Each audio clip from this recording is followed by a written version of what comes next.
Þegar ég var 9 ára þá talaði að það væri hægt að komast í lúðrasveit. Það var skólanum Kópavogs, æfði í skólanum mínum, Kástaskóla í Kópavogi. Við mættum í pröfu. Þetta var mjög spennandi. Það fór einn og einn inn í sal og þar var lúðrasveitstjórnandinn, Björn Guðjónsson og nokkrir með honum og það voru 2 verkefni. Annars var að syngja Gamli Nói, sem ég gerði og svo flissuðu allir þegar ég var búin. Og ég skildi ekkert í því, þá var það vegna þess að ég söng ekki Gamli Nói keyri kassabíl. Ég kunni svona 100 ára gamlan texta við Gamla Nóa sem ég söng. Og svo áttum við að banka svona takt. Og þar með var ég komin inn í lúðrasveitina og svo spurt hvaða hljóðfæri viltu. Og ég fór bara heim og spurði foreldra mína hvaða hljóðfæri ég ætti að velja. Já, flauta, klarinett er voða falleg, sagði þau. Það var nú ekki flóknar en svo ég valdi flautu. En það var ekki alveg að fara að ganga strax. Því að ég fekk hringingu nokkrum dögum seinna og mér var sagt að ég mætti koma upp í skóla og sækja flautu. Ég trítlaði af stað með glöð og svo þegar ég kom að þá var mér sagt að nei, við gerðum smá mistök. Það voru bara til 3 flautur og þar voru allar farnar. Svo ég fekk klarinett og ég spilaði klarinett næstu árin. Svo hætti ég í lúðrasveitinni og þá var það sem ég fekk flautu í hendunar, 15 ára gömul. Og fór að læra í tónlistarskóla Kópavogs hjá Bernharði Wilkinssoni. Bernharður Wilkinson náttúrulega skilur mikið eftir sig í flautuleikurum landsins.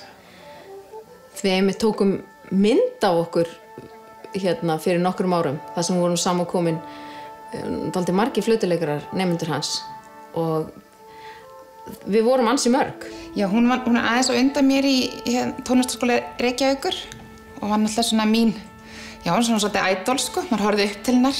Eftir ég var búin með stúdentspróf hérna heima, þá var svona spurning hvað ég ætlaði að gera. Ég var ekki alveg viss hvað mig langaði að gera.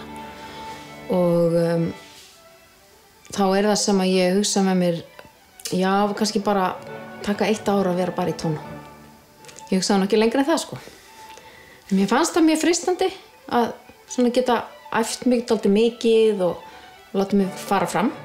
En svo auðvitað greip bakterían mig alveg leið. Og þegar ég var farin að spila meira á tónleikum og finna hvað ég gat gefið mikið, þá langaði mig að gera meira af því. Og ég var hérna heima í námi í nokkur ár og tók blásarakennarapróf og einleikarapróf frá tónlistarskólanum í Reykjavík. Og meðfram því sótti eins mikið á námskeiðum að ég mögulega gat.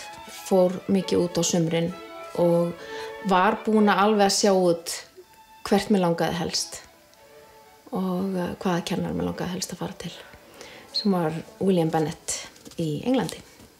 Fannst hann vera, og finnst enn, eitt stórkostlegasti listamaður sem ég hef kynnst og með alveg dásamlegt músikalitet og djúpan og tæran tón sem að mig langaði að sækjast eftir. Svo fór hún út til Englands og ég fylgdi á eftir nokkru síðar, en reyndar hún var í London og ég var í Manchester.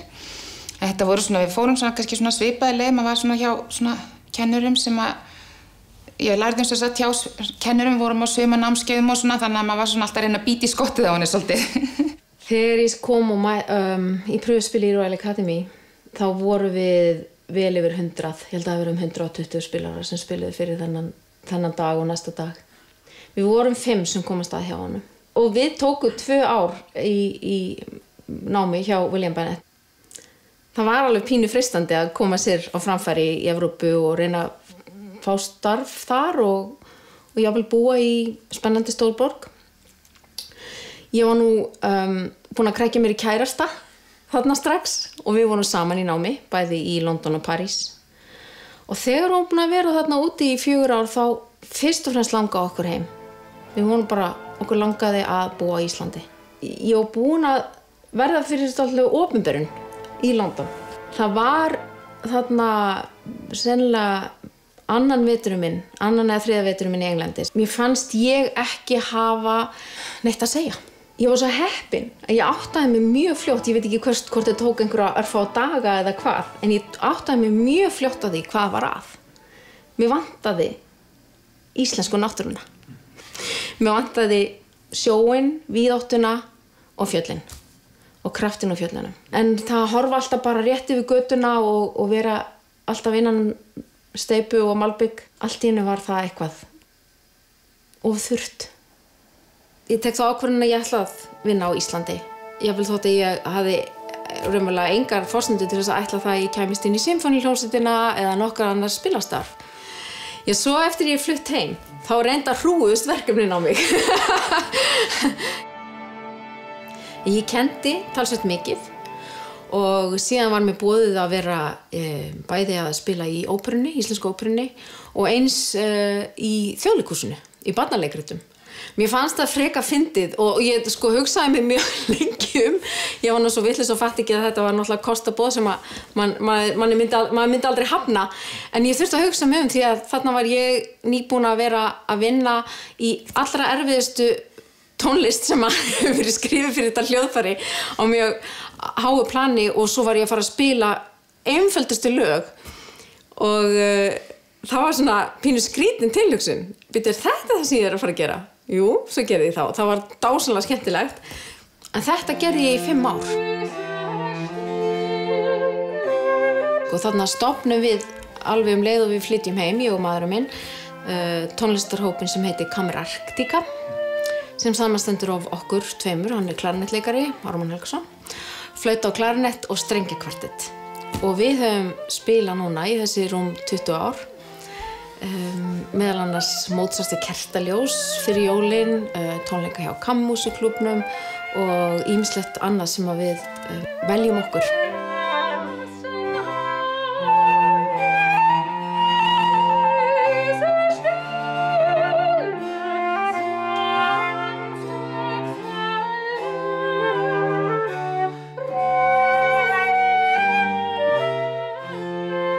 Við verið saman hlið við hlið í symfóníunni núna í 13 ár. Já, það var frekar óvænt að losnaði stað í symfóníuhljómsveitinni. Ég hafði ekki búist við að það myndi gerast næstu strax. En það var pikkóluleikari staðan og ég vann það pröfuspil og var pikkóluleikari í 2 ár og þá losnaði fyrsta staðan og þá pröfuspilaði ég aftur og vann aftur. Þannig að það var náttúrulega draum á jobbið. Það er ekki hægt að segja annað. Hún byrjaði á fyrstu flautu rétt á undan mér og ég byrjaði haustið 2000 á fyrstu óbói. Hún er frábær tónlistarmaður og félagi. Það gerir lífið svo miklu léttara þegar allt gengur smurt fyrir sig í svona litlum hóp. Við erum svolítið sér í treblásarum. Þetta er hópur sem vinnur vel saman og hún er, má segja, konsertmeistari hjá okkur. Þetta var svo skemmtilegu tími og ég held að við hefum bara verið ansi gott í teimi þarna.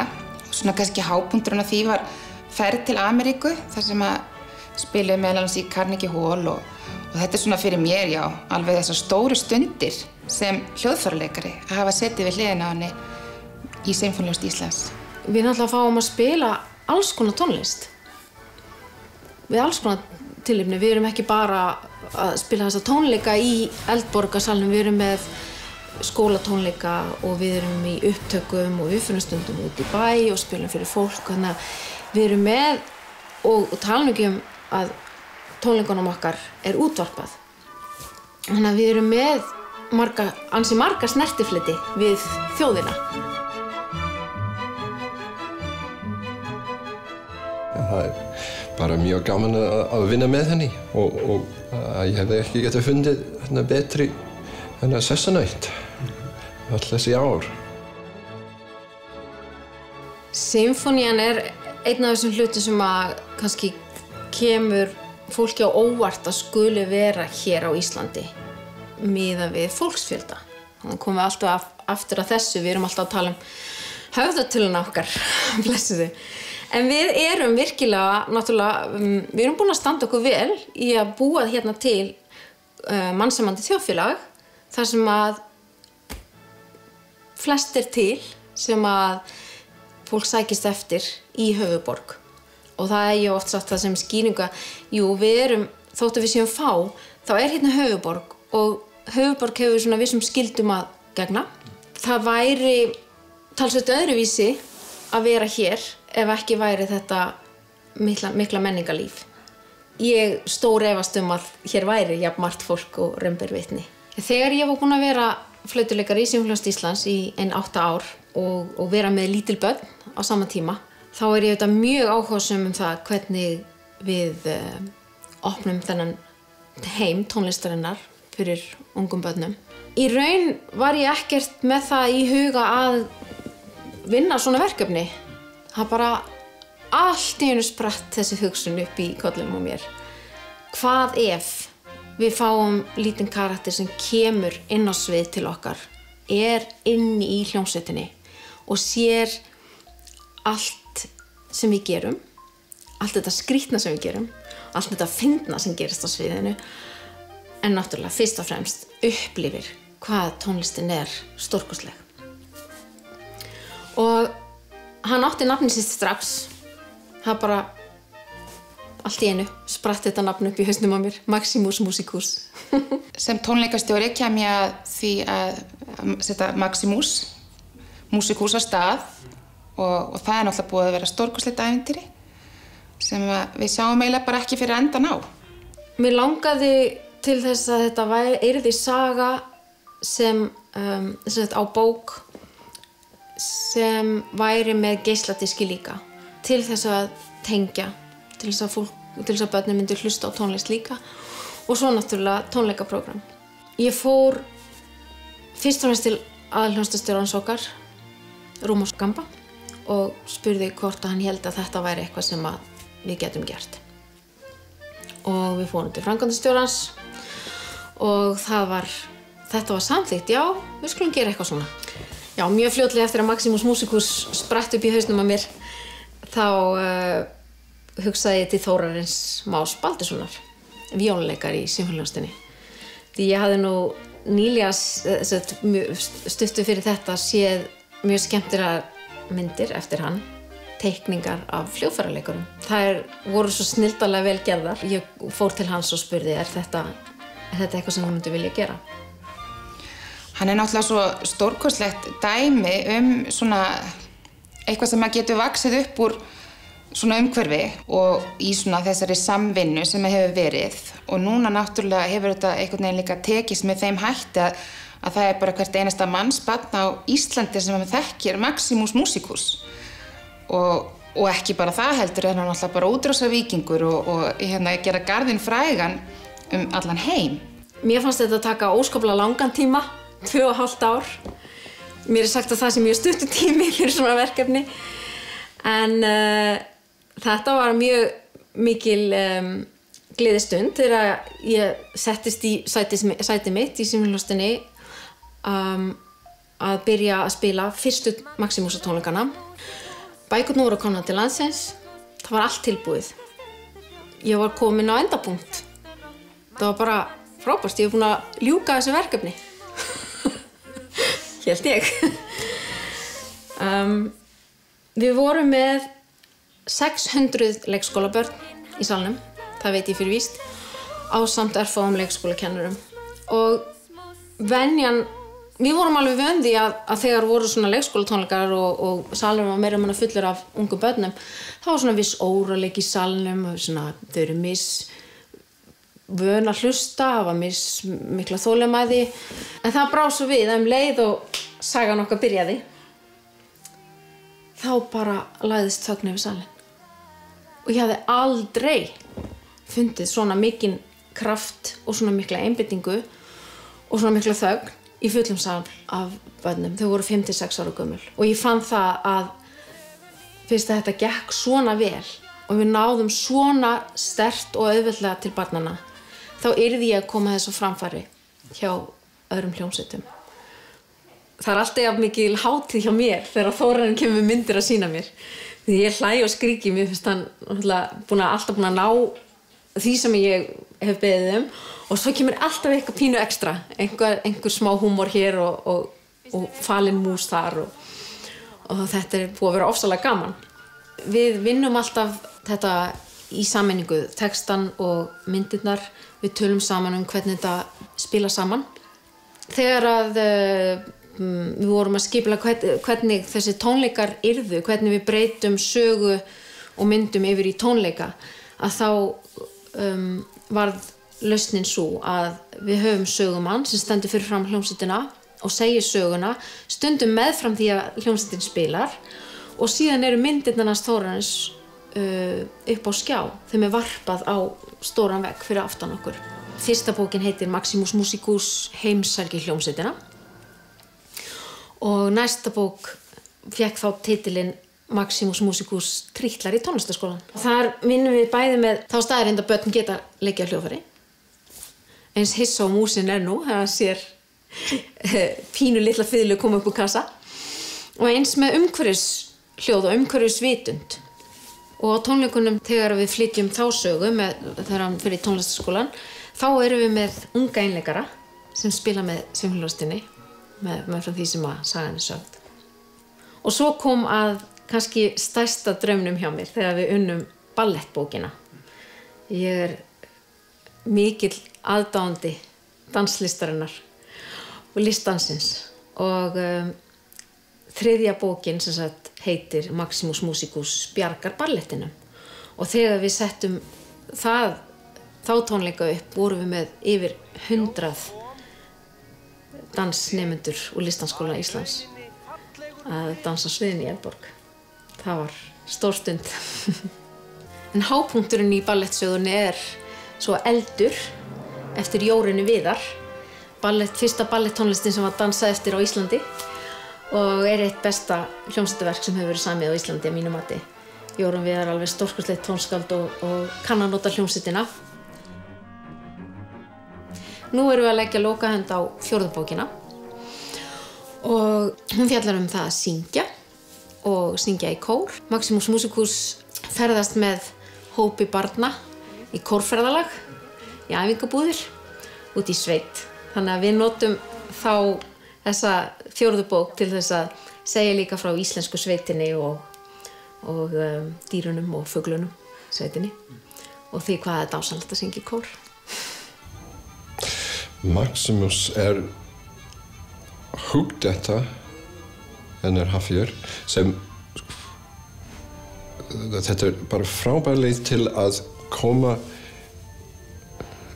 hljómsveitinni, hljóðfærum hljómsveitarinnar og svo almenn tónlistarlífi inn í heila á ungum krökkum og þeir hafa svo gaman af þessu. Þetta ekki einhver lærdómur sem þetta bara sprett lifandi mús sem getur sýnt hvað tónlistarlífið frábært og ómissandi.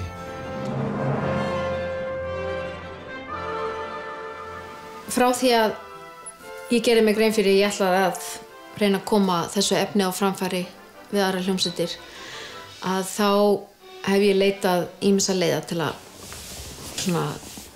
gera viðvart þessa músíkölsku mús og það hef ég gert bæði með því að vera með vefsíðu og aðra miðla á netinu og senda bæklinga á ráðstefnur og ég fékk gríðarlega mikla hjálp hjá Önnu Hildi Hildibrandsdóttur sem var með útflutningismiðstöð íslenskrar tónlistar, Úttón. Eitt af því sem hún ráðlagði mér var að komast í samband við sendiráðin okkar út í heimi og ég hafði farið á fund nokkura sendifulltrúa og sendiherra á vegum Íslandsstofu og meðal hans hitti hann Hjálmar Vaff Hannesson sem var þá sendiherra okkar í Bandaríkjunum. Hann fór heim og las bókina fyrir barnabandið sitt og hann var svo hrifinn að hann fór þegar hann kominn út í Washington fekk fund og talaði við fræðslustjórann í Kennedy Center. Hann fyrir strax að tala það að það verði norræn hátíð í Kennedy Center og þetta muni passa vel þar inni. Og síðan sem listanir stjórnendur þessar hátíðar koma til Íslands og fá að tala við nokkrar listastofnanir til þess að velja verkefni og ég átti mjög skemmtilegan góðan fund með þessu fólki og það vilja fá Maximus Musicus á þessa hátíð. Hann í rauninni tengiliðurinn því að þar voru konurnar þarna í Kennedy Center, listrarnir stjórnendur þar, voru búin að hafa augastað á Maxa og síðan komum við eiginlega, fáum við svona eiginlega bara að fylgja með og vera þarna bæði sem sagt að spila fyrir börn og síðan með tónleika kvöldið fyrir bara fullorðna áheyrendur að það er stórkostlegt tækifæri að fá að sýna á sér svona margar hliðar.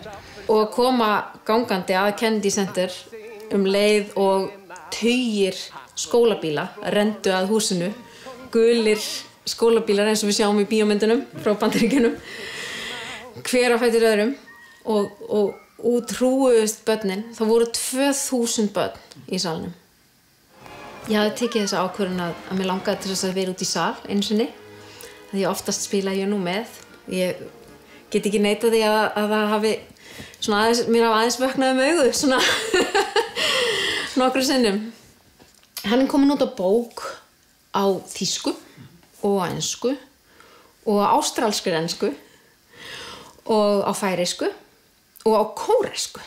Og nú vorum við að fara yfir þýðingu á portugalsku sem á að koma út í Brasilíu og eins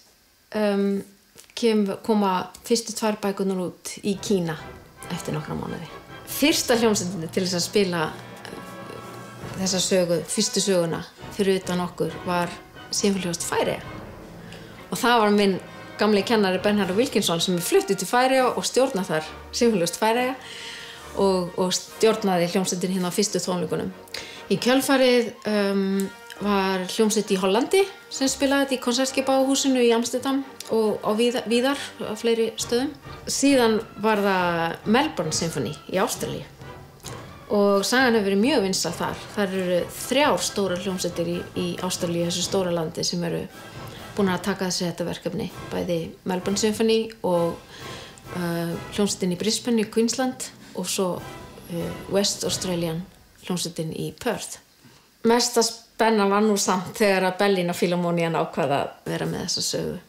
Upprunalega ætluðu þau að spila þessa fyrstu sögu sem er svona það sem að flestir byrja með. Þau nota mjög oft minni hópa við fræðsluverkefnin og svona barnatónleika eru þá í minni sal, meiri svona nánd sem er líka mjög skemmtilegt.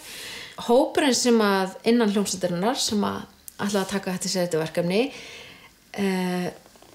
langaði svo mikið að vera með ballettsöguna.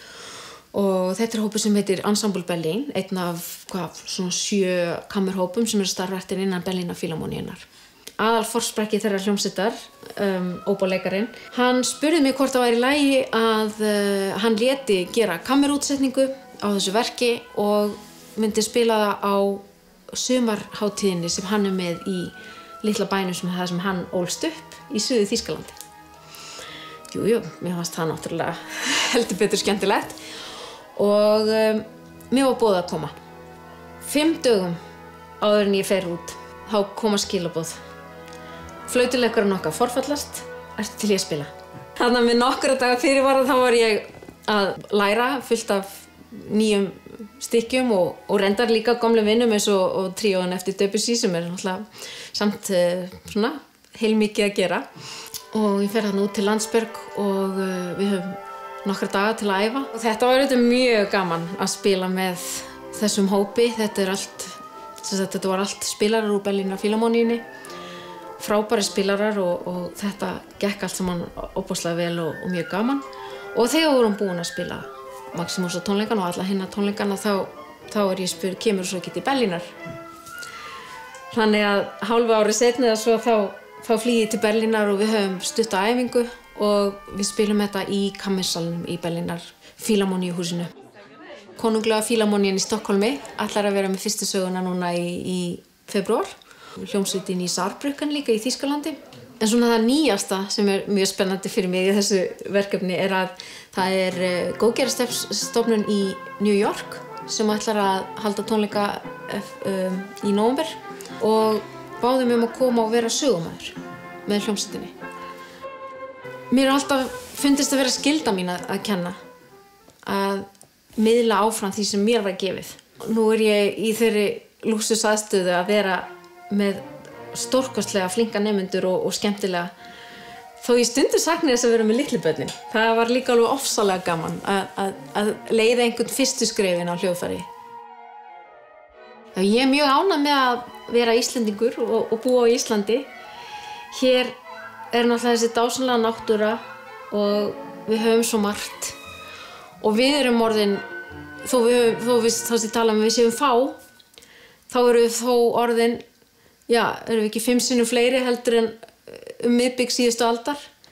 Þegar einmitt stofnunin mín, Sinfóníuhljómsveitin og Þjóðleikhúsið og ýmislegt annað var stofnað. Já, ég held að sé einmitt svo mikilvægt að horfa á svona, eins og svona Sinfóníuhljómsveit með einmitt þessum mannauði sem í rauninni bara svona ákveðin grunnstoð undir íslenskt tónlistarlíf því að þessi hljóðfæraleikarar eru síðan virkir út allt samfélagið. Þeir eru að kenna, og þeir eru með kammermúsíkhópa og þannig náttúrulega eru þeir algjörlega lykilfólk í að halda uppi tónlistarlífinu.